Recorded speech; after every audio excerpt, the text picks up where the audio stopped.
Welcome back to the deep dive. Today we're doing something a bit different, focusing our whole analysis on just one really powerful piece, a narrative poem, the Ballad of the Scattered Skeletons.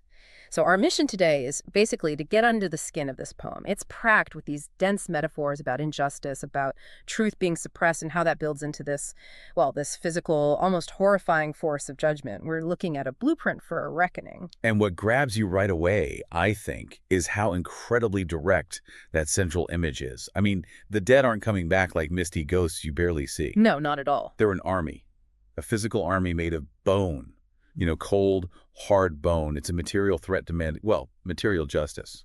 And the ballad places the start of this grim gathering very specifically beneath the cliffs where shadows cling. Ooh, yeah. It tells you this is rising from the absolute deepest, darkest, most overlooked places. That image really does set the tone, doesn't it? Okay, so let's dig into the conflict itself. Who exactly are these antagonists? Who is facing this skeletal army?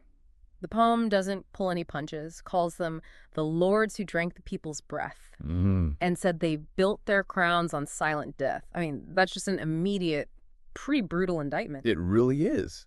And the way it describes the oppression, drank the people's breath, that's incredibly potent language, don't you think? It's not just, heavy taxes or something. Right. It suggests something more parasitic, like they're literally draining the life, the vitality, maybe even the hope out of the people, leaving them empty. And that foundation built their crowns on silent death.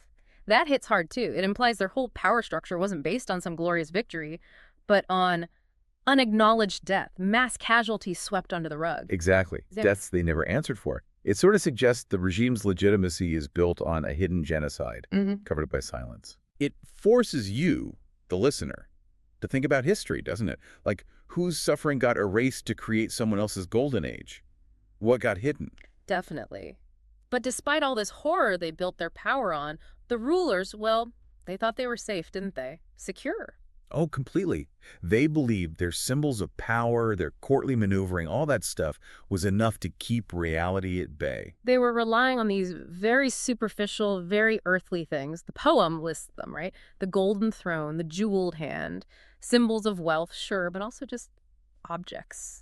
Things that can be broken. Yeah, physical things. They thought controlling the material meant controlling everything. And then there's the other side, too. They also leaned on non-physical defenses, like priestly charm and courtly plea. Right, which seemed just as flimsy in the face of this skeletal tide. They figured they could use fancy words, religious blessings maybe, to just talk their way out of generations of violence. Do you think it was just superficial, or did they actually believe it? I lean towards genuine belief. A kind of profound arrogance, maybe. A real conviction in their own divine right, or at least their inherent superiority. They genuinely thought their status, their wealth, their smooth talk made them immune. Which, of course, the ballad just tears apart, because none of it works. Not the gold, not the prayers, not the fancy speeches, not against what's coming. Exactly. Which brings us to the rising itself. The shift in the poem is quite dramatic, moving from the tyrants to this gathering force. Okay, let's talk about that army. Well, what's striking is the sheer scale. The bones aren't just in one graveyard, they're everywhere, scattered, but now mobilizing. And they remember. The text says they're pale and bare, and crucially, their hollow eyes see crimes of yore. Walking history books. Essentially, yes. Carrying the full, unvarnished truth of everything that was done to them. This is where the poem's use of metaphor gets really creative and disturbing. Taking the broken body, the symbol of victimhood, and turning it into a weapon. It's quite something. It is. Let's look at those details. Okay, first, the call to arms. From broken ribs, a trumpet calls. The ribs. They protect the heart, the lungs, the core of life.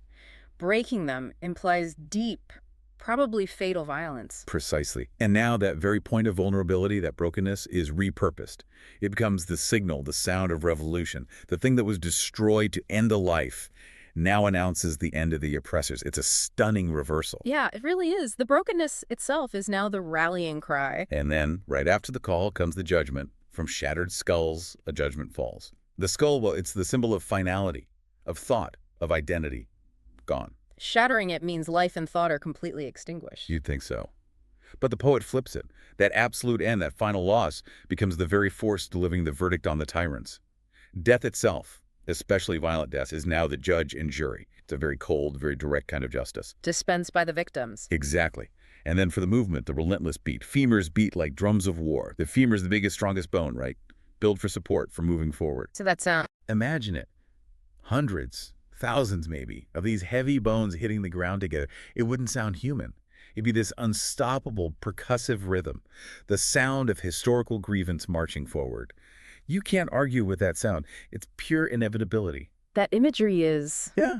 Yeah, it's chilling. But it also broadens the scope, doesn't it? The dead aren't just crawling out of graves. They're coming from everywhere. The whole environment seems involved. Yes, absolutely. It underscores how systemic the crimes were. The poison seeped into everything, and now the world itself is vomiting it back up. The poem says, "The sea gives back its drowned, its lost. The sea, usually the place where things vanish forever." Right, the ultimate silent archive. Now it's returning its secrets. And the hills release their blood-soaked cost. Even the high ground, the places of prominence, they're tainted. They witnessed the burials, maybe, and now they're giving up their dead. They're participating in the uprising. Mm-hmm. And even the rivers swell with whispers dread. Rivers carry things away, hide secrets in their flow, but now they're overflowing, making noise, demanding attention. It suggests the oppression was so total that nature itself, earth, water, is joining the reckoning. When the physical world turns against you, there's nowhere left to run, is there? Pretty much. And this physicality, this unstoppable force of bone, leads to another really interesting point. What about the non-physical things the tyrants tried to destroy? Yeah, the suppressed ideas, the things they tried to erase. Exactly, let's shift to that. Yeah. The poem makes it clear the rulers didn't just kill people, they actively went after the tools of freedom, of thought, of culture. Trying to eliminate the ideas by destroying the medium. We get that list, don't we? The pen they broke, that's communication, history. The song they banned, that's culture, shared memory. And the law they crushed with iron hand. The very rules of society twisted or ignored.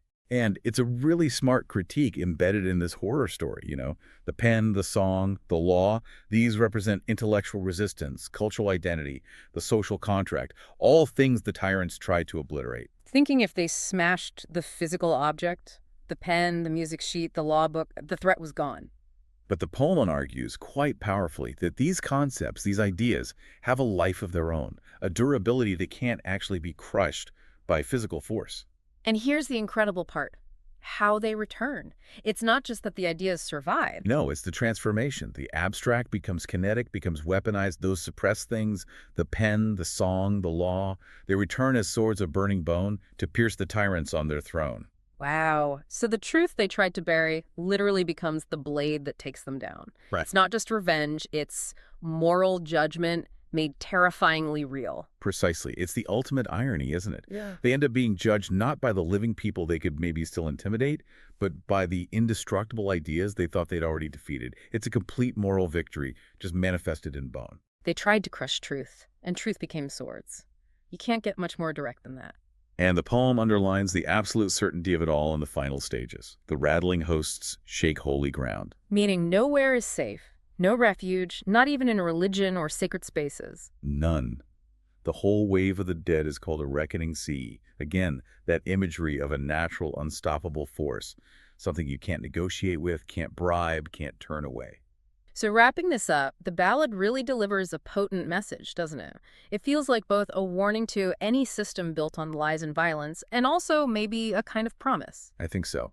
A promise that the underlying truth of systemic crimes, no matter how deeply buried, holds this inherent power. Eventually, it will force a confrontation. The rulers tried to dismantle everything, scatter the remains, silence the stories. But the poem lands on that core moral idea.